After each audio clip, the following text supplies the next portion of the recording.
Hi everyone, welcome back to another video from Tech Basics.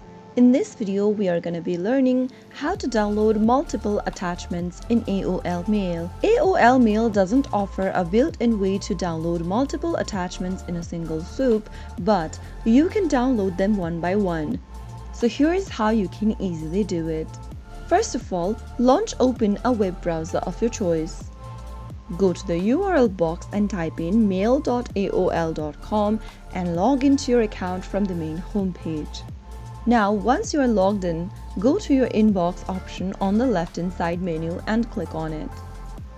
Now navigate to the email containing the attachment you would like to download and click on it to open up the attachments. You can now click on this link that says download all attachments as a zip file, or if you want to download the image, you will need to go ahead and click the download button appearing right in the preview of the image.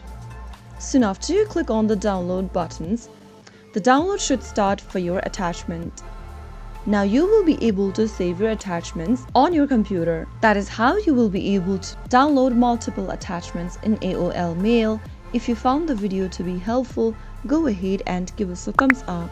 Don't forget to subscribe to our channel by hitting the subscribe button. Press on the notification bell so that you'll never miss another upcoming upload from us. I will be back again in the next video. Thank you for watching.